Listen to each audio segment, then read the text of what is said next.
So guys आप मेरे video को एंड तक देखना। मैंने एनपीसीएल के रिगार्डिंग बहुत इंपॉर्टेंट पॉइंट्स बताए हैं जो कि आपको काफी हेल्प करेंगे for the written and for the interview also. So आप प्लीज एंड तक देखना। मैं आगे इसके एनपीसीएल के बारे में भी बात करूंगी। Now let's have a look.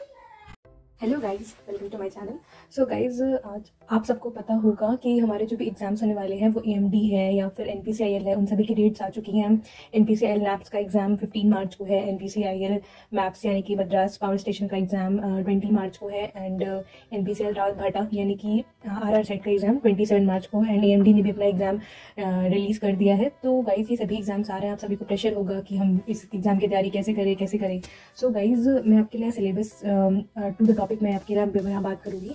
तो I want to tell you that कि अगर आप ये सारे एग्जाम्स अपियर होने वाले हो, but that is not possible because सबका एग्जाम है एंड सेंटर्स बहुत दूर दूर है। As if you know that NPCIL अपने ही सेंटर पर एग्जाम कराते हैं, उनका एग्जाम ऑफलाइन होता है, तो सब पॉसिबल नहीं है। बट फिर भी if you are going and if attending at least आप 2-3 एग्जाम में अपियर हो ही पाओगे, जो 15 को है, 20 को, 27 को है।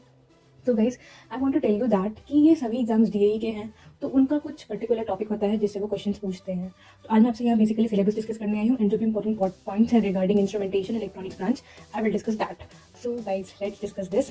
तो coming to the syllabus of AMD, आप देख सकते हैं मैं एएमडी के ऑफिशियल नोटिफिकेशन पे हूँ। जो इनका एग्जाम पैटर्न है, पहले आप यहाँ पे देख सकते हैं वैकेंसी यहाँ पे कितनी थी। तो साइंटिफिक असिस्टेंट बी के लिए आज जो डिप्लोमा अलाउड था इलेक्ट्रॉनिक्स एंड इंस्ट्रूमेंटेशन में, आप देख सकते हैं 2 सीट थी, एक ओबीसी में और एक अनरिजर्व में। तो यहाँ पे इनका पे लेवल है 35,400, लेवल 6 की जॉब होने वाली है ये। तो गाइज अब मैं चलती हूँ इनकी सिलेबस पे। जो भी इनका पैटर्न था वो क्या था सिलेक्शन प्रोसेस का, ये रिटन और इंटरव्यू इनका होने वाला है। तो I want to tell you that कि आप यहाँ पे देख सकते हैं। सो गाइज ये है हमारा सिलेक्शन प्रोसीजर इनका रिटन एग्जामिनेशन होगा plus interview. And written examination में आप देख सकते हैं वो एमसीक्यू होगा, 100 क्वेश्चंस होंगे प्लस 300 मार्क्स यानी कि +3 एंड -1 इनका होगा, और 2 घंटे का पेपर होगा। तो गाइज अगर आप इसमें क्वालिफाई करते हो, ये सेम इनका पैटर्न है आईजीसीआर का। आईजीसीआर ने भी सेम ऐसे लिया था, 1 क्वेश्चन पे +3 एंड -1 उनका था, जिसका रिजल्ट आ चुका है। बट अभी तक उन्होंने कोई इंटरव्यू डेट शेड्यूल नहीं की है, बट जैसे आएगी मैं वो उसकी रिगार्डिंग आपके लिए वीडियो बना दूंगी। तो guys now coming to the syllabus आप यहाँ पे देख सकते हैं। Selection is based on the assessment by the appropriate standing selection committee, and obviously इनका जो वेटेज है वो 50% रिटन को होने वाला है एंड 50% उसको इंटरव्यू को जाएगा वो। तो गाइज मैं आपसे नाउ सिलेबस डिस्कस करती हूँ, चलिए।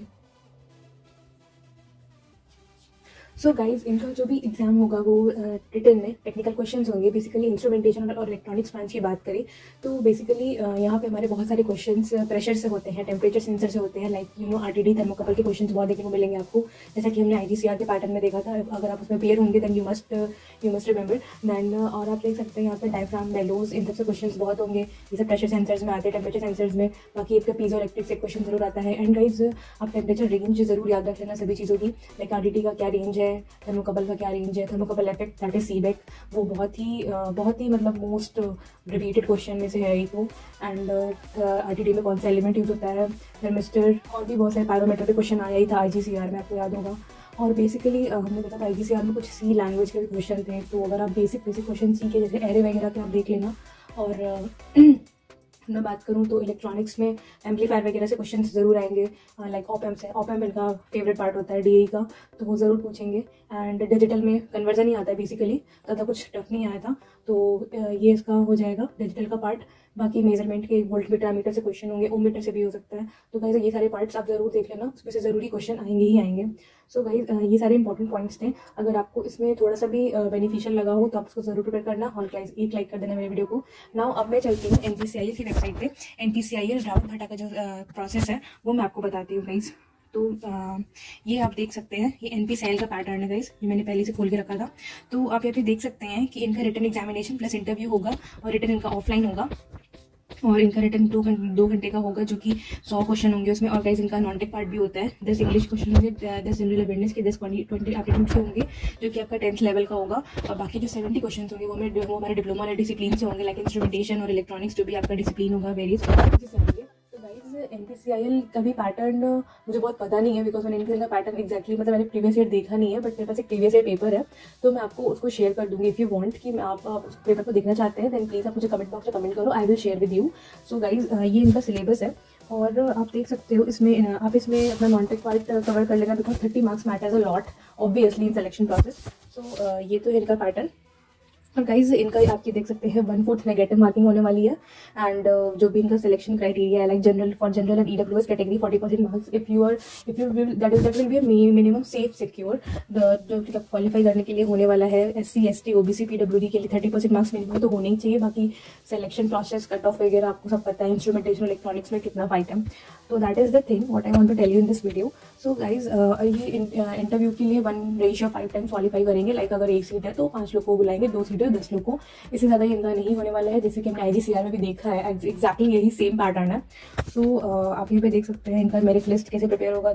Shortlisted candidates will undergo for personal interview on their successful completion of document verification. Like इनका पहले DV होगा and then physical standard examination होगा, जैसा कि DA में होता है। ऑब्वियसली अगर आपने कभी DA का इंटरव्यू में अपियर होंगे तो आपको पता होगा कि इनका पहले DV होगा एंड देन कुछ क्राइटेरिया होती है minimum height and weight, that वो उनका मिनिमम एसेंशियल होगा। अगर वो क्वालिफाई करोगे then you will go for interview, otherwise they will not shortlist for interview. So आप ये मत सोचना कि रिटन क्वालिफाई हो गया then direct they will call you for interview. पर पहले वो DV कराते हैं, अगर आपका डॉक्यूमेंट्स एवरीथिंग ओके होता है देन वो आपका वो फिजिकल स्टैंडर्ड का एग्जामिनेशन कराते हैं, उसके बाद उनका इंटरव्यू होता है।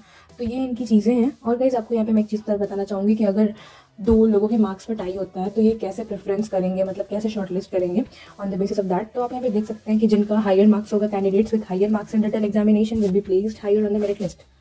जिसका हायर मार्क्स होगा रिटन में वो, या अगर ये भी सेम हुआ तो जिसका higher marks in part 2 of written examination यानी कि टेक्निकल डोमेन, वो चीज़ें आ जाएंगी। उसके बाद अगर ये भी सेम हुआ then candidates with higher marks in personal interview, जिसका इंटरव्यू में ज़्यादा होगा।